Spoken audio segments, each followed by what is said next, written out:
नमस्कार बंधुरा আমার চ্যানেলে তোমাদের সবাইকে স্বাগতম। তো আজকে আমি আরও একটা রেসিপি নিয়ে এসেছি। এই যে দেখো, এখানে কাতলা মাছ নিয়েছি, টমেটো, আদা রসুনের বাটা, টমেটো গ্রেট করা, এই যে পেঁয়াজ কুচানো, এখানে আলু নিয়েছি, একটা আলু 4 ফাল করে নিয়েছি, এত বড় বড় লম্বা করে করে কেটে নিয়েছি। তো চলো প্রেসারে আলুগুলো সিদ্ধ করতে দেব, তাহলে কম সময়ে হয়ে যাবে।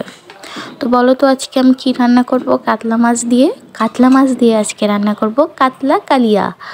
আমরা ভাই বাঙালি, তো সব কিছুতেই আমাদের আলু তো চলেই, সেই জন্য আমি আলু দিয়ে কাতলা কালিয়া রান্না করব। এই যে ওদিকে আলুটা সিদ্ধ হতে লাগুক, এরপরে আমি মাছগুলো সুন্দরভাবে মেখে নেব। এখানে নুন দিয়ে দেব আর হলুদ দিয়ে সুন্দরভাবে মেখে নেব।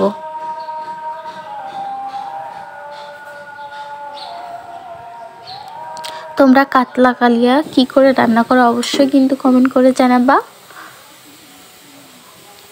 এই যে আমি সুন্দরভাবে মশলাগুলো মাছের গায়ে মাখিয়ে নেব। এখানে আমি 4টে মাছ নিয়েছি, দেখো মাছের পিসগুলো কত বড় বড়, আমার হাত সমান, অনেক বড় বড়। এই যে আমি এরপরে কড়াইতে দিয়ে দিলাম সরিষার তেল। সরিষার তেল গরম হয়ে গেছে, এরপর এতে মাছের পিসগুলো দিয়ে দেব। এক এক করে মাছের পিসগুলো সবগুলোই দিয়ে দেব।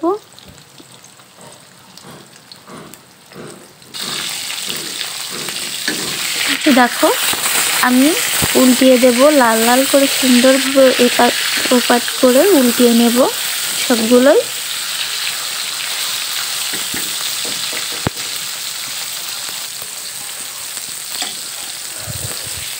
এই যে দেখো 2 পাট লাল লাল করে সুন্দরভাবে ভেজে নিয়েছি।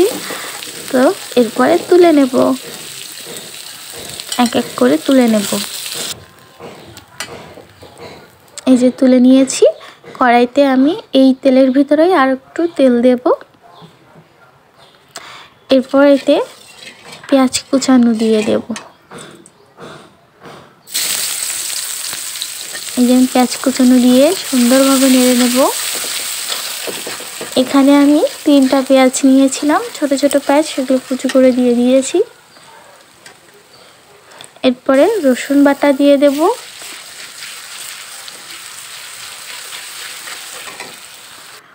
রসুন বাটা, এই যে দেখো আমাদের পেঁয়াজ আর রসুন কত সুন্দরভাবে ভাজা হয়ে গেছে লাল লাল করে। এরপরে আমি সিদ্ধ করে রাখা আলুগুলো দিয়ে দেব। এই যে আমার আলুটা ভাজা শেষ, এরপরে আমি আদা বাটা দিয়ে দিলাম, তারপরে টমেটো গ্রেট করা টমেটো দিয়ে দিলাম। সুন্দরভাবে ভেজে নেব। এই যে দেখো আমার তেলটা কতটাই উঠে এসেছে। তো এরপরে আমি লবণ দিয়ে দেব, পরিমাণ মতো হলুদ দিয়ে দেব, আর পরিমাণ মতো শুকনো লঙ্কার গুঁড়ো দিয়ে দেব।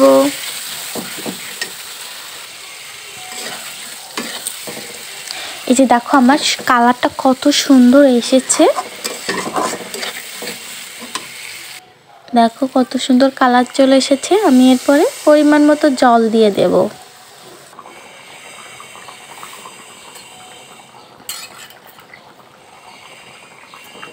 আমার জলটা ফুটে এসেছে, তো এরপর আমি মাছগুলো দিয়ে দেব।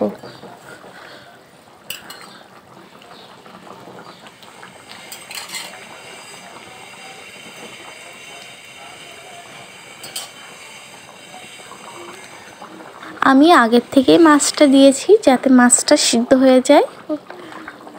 এরপরে আমি এখানে 4টে টমেটো নিয়েছি, চাল করে দিয়ে দিলাম।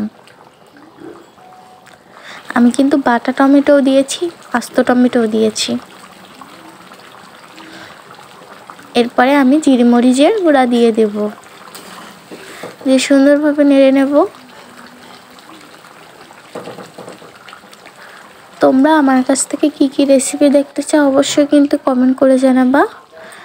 এই যে আমার অনেকটা দেখো হয়ে এসেছে, কালারও চলে এসে। তো এরপরে আমি দিয়ে দেব গরম মশলার গুঁড়ো পরিমাণ মতো, দিয়ে একটু নেড়ে নেব। এরপরে আমি দিয়ে দেব কিছুটা ধনে পাতা কুচি করে কেটে নেওয়া, সেগুলো দিয়ে দেব আমি। এই যে দেখো আমার তরকারি কত সুন্দর হয়েছে, কত সুন্দর কালার হয়েছে।